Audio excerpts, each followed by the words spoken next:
Hi students, இப்போ நம்ம பார்க்கக்கூடிய ரொம்ப முக்கியமான ஒரு video class 12 physics government school and matriculation school Tamil medium and English medium ஸ்டூடெண்ட்ஸ்க்கான டாப் 10 கோல்டன் 3 மார்க்ஸ் தான் பார்க்குறோம். ஏற்கனவே top 25 golden 5 marks, top 20 golden 5 marks, top 15, top 10, அதே மாதிரி டாப் 10 3 மார்க்ஸ், இதே மாதிரி நிறைய வெரைட்டிஸ் ஆஃப் வீடியோஸ் போட்டிருப்போம். எல்லா வீடியோஸோட லிங்கும் இந்த வீடியோ டிஸ்கிரிப்ஷன்ல கொடுத்துருப்பேன்.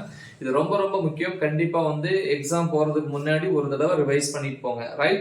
சோ அந்த டாப் 10 கோல்டன் 3 மார்க்ஸ் என்னன்னு பார்ப்போம். இந்த 3 மார்க்ஸ் சில நேரங்கள்ல சம் क्वेश्चंस 5 மார்க்ஸ்லயும் கேட்பாங்க. ஓகேவா? சோ அப்படி நம்ம கேட்கலாம். எனிவே ஃபர்ஸ்ட் பாத்தீங்கன்னா யூனிட் 1ல வரக்கூடியது electrostatic potential due to a point charge. Due to டைபோல்ங்கிறது 5 மார்க்னா இது அ பாயிண்ட் சார்ஜ். அதாவது அ பாயிண்ட் சார்ஜ்னா ஒரு புள்ளி பிந்துகளால் நிலை மின்னழுத்தத்திற்கான கோவை, அது மின் இருமுனை. ரெண்டாவது பாத்தீங்கன்னா இது 8th யூனிட்ல வரக்கூடியது state the laws of photoelectric effect அல்லது போட்டோ எலக்ட்ரிக் எமிஷன். ஒரு 4 பாயிண்ட் இருக்கும். அதாவது ஒளிமின் விளைவினுடைய அல்லது ஒளிமின் உமிழ்தலினுடைய விதிகள். மூணாவது பாத்தீங்கன்னா relation between F and R, F மற்றும் ஆருக்கு இடையான தொடர்பு. இது யூனிட் 6ல வரக்கூடியது. Fourth question, internal resistance of a cell using voltmeter. வோல்ட்மீட்டரை பயன்படுத்தி மின்கலனின் அகமின்தடை கணக்கிடல், யூனிட் 2. அப்புறம் 5th question பாருங்க, advantages and disadvantages of FM modulation, frequency modulation.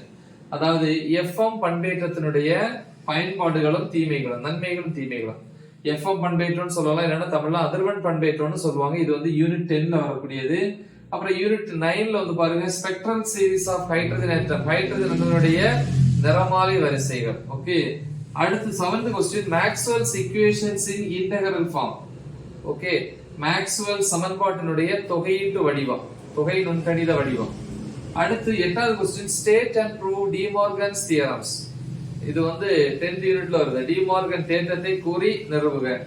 9வது question properties of electromagnetic waves, மின்காந்த அலைகளினுடைய பண்புகள். இது யூனிட் 5ல வரக்கூடியது. 10th question capacitance of a parallel plate capacitor, இணைத்தட்டு மின்தேக்கியின் மின்தேக்குதிறன். இது ஃபர்ஸ்ட் யூனிட். இப்படி top 10.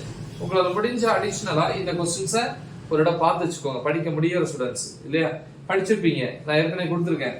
Conversion of galvanometer into ammeter, இன்னொன்னு கேல்வனோமீட்டர் இன்டு வோல்ட்மீட்டர். சோ இதுல ஃபர்ஸ்ட் ஒன் ரொம்ப ரொம்ப முக்கியம். கேல்வனோமீட்டரை எவ்வாறு அம்மீட்டராக மாற்றுவாய், அதே மாதிரி எப்படி வோல்ட்மீட்டரா மாத்துவீங்க, அதெல்லாம் அம்மீட்டர் ரொம்ப இம்பார்ட்டன்ட். அப்புறம் பாத்தீங்கன்னா advantages and disadvantages of AC over DC. அதாவது நேர்திசை மின்னோட்டத்தை விட மாறுதிசை மின்னோட்டம் சிறந்தது. ஓகேவா? அப்ப அதனுடைய பயன்பாடுகளும் தீமைகளும்.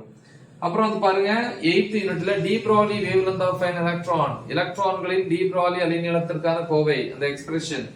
லாஸ்டா செகண்ட் யூனிட்ல Kirchhoff's first and second rules, கிர்ச்சாஃப்னுடைய முதல் மற்றும் இரண்டாம் விதிகள். சோ இவ்வளவு 3 மார்க்ஸ் லாஸ்டா நீங்க எக்ஸாம் போறதுக்கு முன்னாடி ஒரு தடவை என்ன பண்ணுங்க, ரிவைஸ் பண்ணிட்டு போங்க. ரொம்ப ரொம்ப முக்கியம். மறக்காம இதை உங்க ஃப்ரெண்ட்ஸுக்கு ஷேர் பண்ணுங்க. Right the exam well. All the best. Thank you.